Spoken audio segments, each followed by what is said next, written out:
Un, 2. Ça semble marcher. Bonjour à vous, ravi de vous retrouver sur cette vidéo. Si vous êtes en train de regarder cette vidéo, c'est que vous vous sentez bloqué dans votre vie, que vous cherchez à trouver votre mission de vie. Peut-être même que vous ne vous sentez-vous plus à votre place dans votre travail, dans le milieu professionnel. Peut-être même que vous êtes en reconversion, que certaines capacités émergent, que vous vous sentez attiré par la spiritualité ou par un chemin plus aligné. Vous sentez qu'il y a quelque chose à faire, qu'il y a quelque chose à incarner, mais vous ne savez pas comment y accéder. Attention, si par contre vous cherchez ici à consommer du contenu, à avoir des réponses rapides, une solution sans réel travail intérieur, cette vidéo n'est pas faite pour vous. Sinon, restez, j'ai des choses à vous révéler qui vont fortement vous intéresser. Pourquoi cette vidéo? Quel est l'objectif de cette vidéo? Déjà, premièrement, waouh! C'est quoi? C'est le waouh que j'ai envie qui résonne dans votre cœur.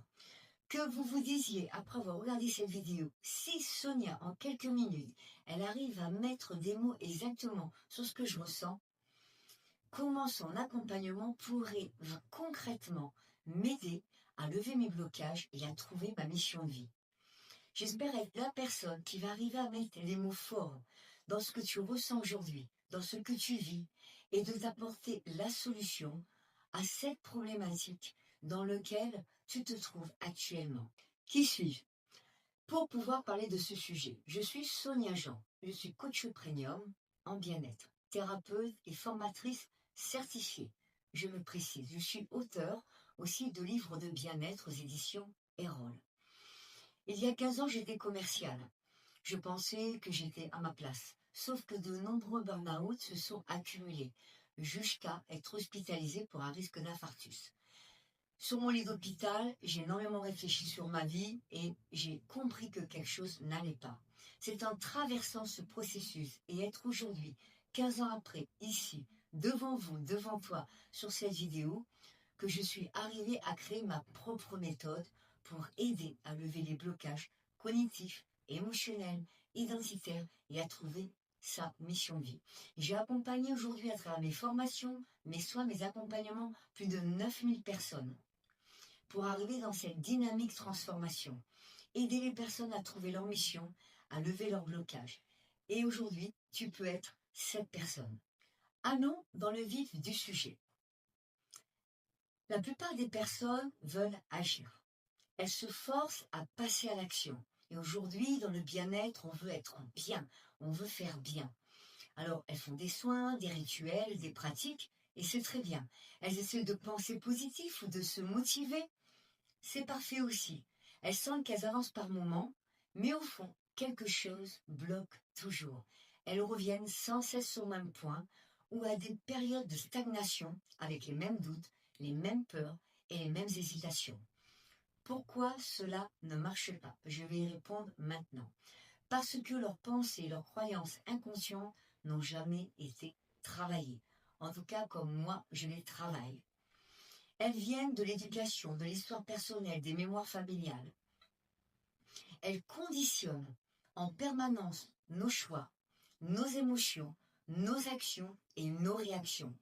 Quand le mental est rempli de croyances limitantes, le corps réagit par peur, par tension et choisit l'évitement. Résultat, on veut avancer, mais on se sent bloqué, même on se bloque soi-même sans comprendre pourquoi. Ce que nous faisons, nous, à travers l'accompagnement, ou ce que je fais à travers l'accompagnement.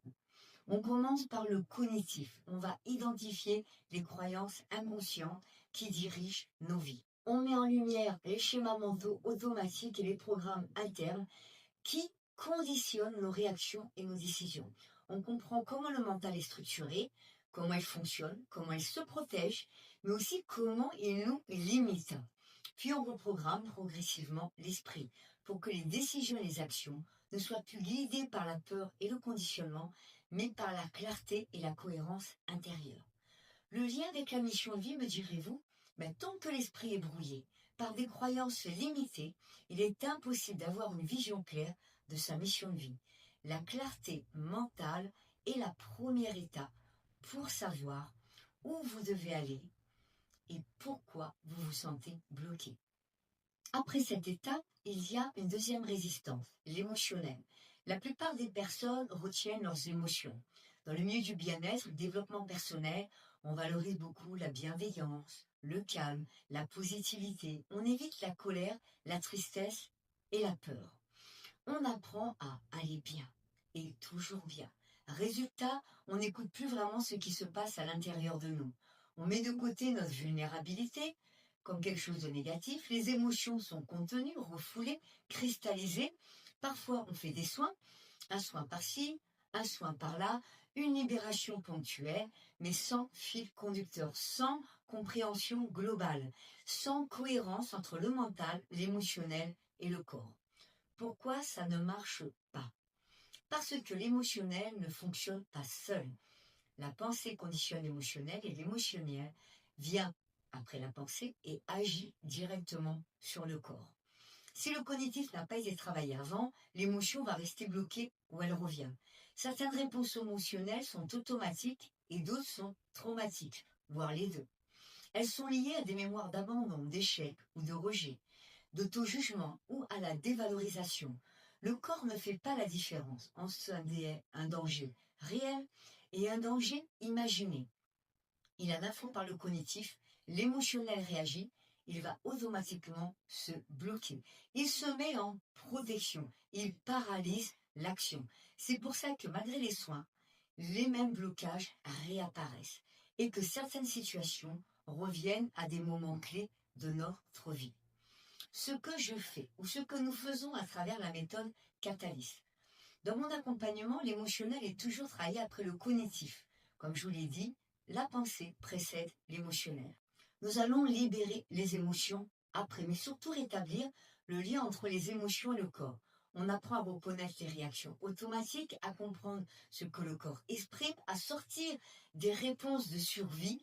Nous installons une véritable sécurité intérieure profonde pour que le corps cesse de se mettre en alerte et qu'il n'a plus besoin de bloquer ou de figer l'action pour se sécuriser. Quand le corps est en insécurité, il empêche naturellement l'accès qui fait sens à notre vie.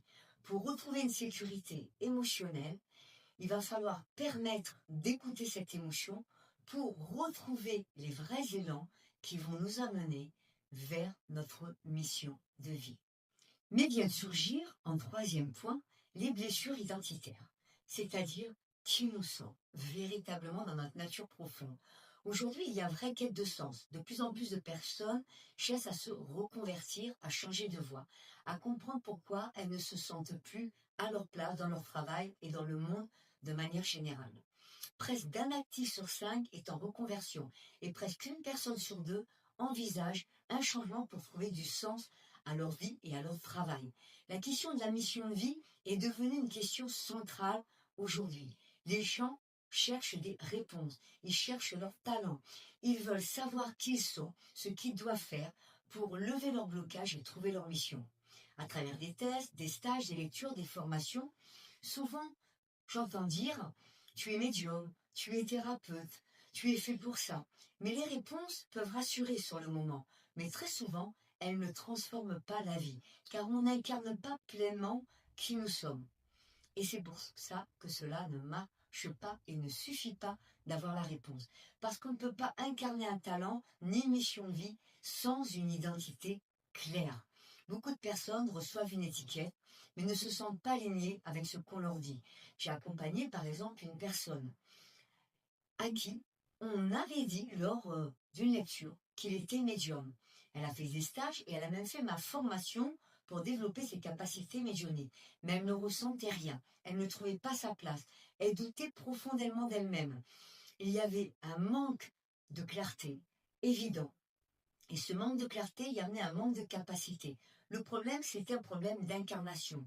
On ne peut pas vivre sa mission sans identité posée, sans véritablement comprendre que l'on est médium et de le ressentir au plus profond de nous. Pour cet exemple, par exemple. Lorsque notre identité n'est pas posée, cela signifie qu'on ne sait pas véritablement qui on est. On a une vie, On fait quelque chose, mais notre ligne, elle est là et on cherche à aller là. Donc, quelle place on occupe réellement? Le talent ne se décrète pas, il ne se révèle pas, il ne s'impose pas de l'extérieur, même si c'est bien qu'on vous le dise. Il se révèle quand l'identité est alignée. Et c'est ce que nous faisons, c'est ce que je fais lors de l'accompagnement. On ne commence jamais par dire aux personnes ce qu'elles sont. On commence par lever les blocages, on va clarifier l'identité pour comprendre qui vous êtes profondément. Au-delà des projections et des attentes extérieures, bien évidemment, on travaille sur la posture intérieure, sur la légitimité, sur la place que vous prenez et celle que vous n'osez pas prendre, parce que c'est celle-là souvent la plus importante. Et à partir de cette identité alignée, que le talent peut émerger naturellement sans forcer, sans chercher à correspondre à une image, sans se trahir, bien évidemment. Le talent devient alors une expression juste de qui vous êtes et non un rôle à tenir. Alors on fait directement le lien avec la mission de vie, bien évidemment, parce que la mission de vie, ce n'est pas quelque chose que l'on trouve à l'extérieur. Elle est l'expression naturelle de votre talent profond, de votre identité profonde. Quand vous savez qui vous êtes, quelle est votre place et comment vous incarnez dans ce monde, la mission de vie va devenir évidente. Elle ne se cherche plus dès lors, mais elle va se révéler. Mais peut surgir encore une étape de résistance au moment du passage à l'action. Et oui, on ressent, on est pleinement, on est connecté, et dès que je veux passer à l'action, pas. Je bloque totalement, je me sens comme tenu en arrière. Beaucoup de gens se bloquent à cette étape, au moment de passer à l'action. Elles se disent, je ne suis pas encore prête, ce n'est pas le bon moment, est-ce que ça va marcher, je ne suis pas légitime. D'autres commencent quelque chose, mais au premier obstacle vont abandonner en cours de route, ou alors elles passent à l'action dans la précipitation, c'est-à-dire sans faire tout le processus des premiers piliers cognitifs, émotionnels, identitaires et talents profonds. Évidemment, il n'y a pas de cadre, il n'y a pas de structure, il n'y a pas de continuité. Alors pourquoi, malgré tous ces efforts peut-être qu'on a fait au début, ça ne marche pas au moment de passer à l'action? Parce que le passage à l'action réactive toujours des résistances. C'est normal, c'est humain. Même quand un travail a été fait sur le cognitif, l'émotionnel et l'identitaire, il peut rester des dernières peurs, celle de l'inconnu, celle de quelque chose qu'on ne maîtrise plus, de l'insécurité. Le mental a une fonction très précise et première. Lui cherche pas l'épanouissement, il cherche à nous sécuriser. Donc, dès qu'une action implique un changement, de l'exposition, une prise de risque, de l'inconnu, le mental tente de freiner. Il va essayer de se sécuriser, sans structure claire, sans accompagnement. L'action devient instable. On doute, on recule ou on abandonne.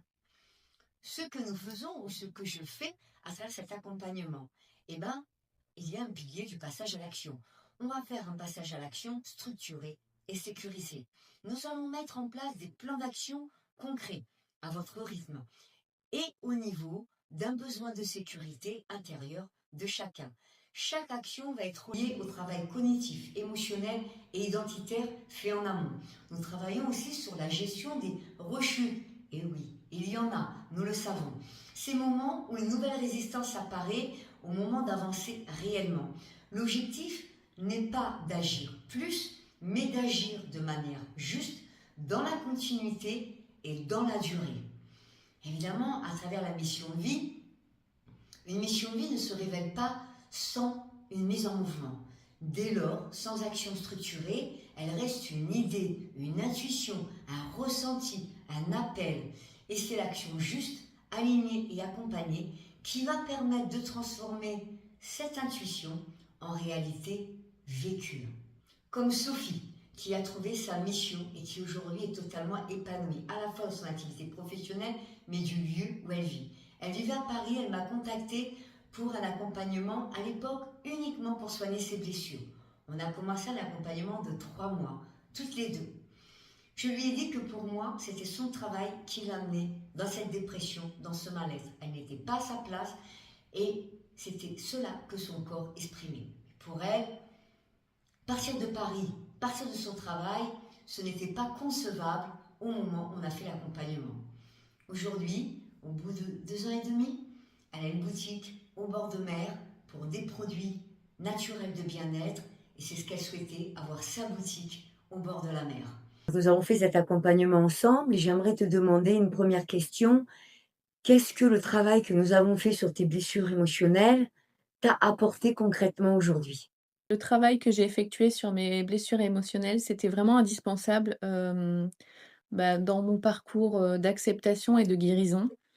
Il y a certaines blessures comme la honte, qui étaient légitimes, qui faisaient partie de moi, de mon histoire. Donc ça m'a permis de réaliser, à quel point, l'estime de moi-même, c'était très important. Maintenant, je me sens digne, d'amour, de m'en donner et d'en recevoir.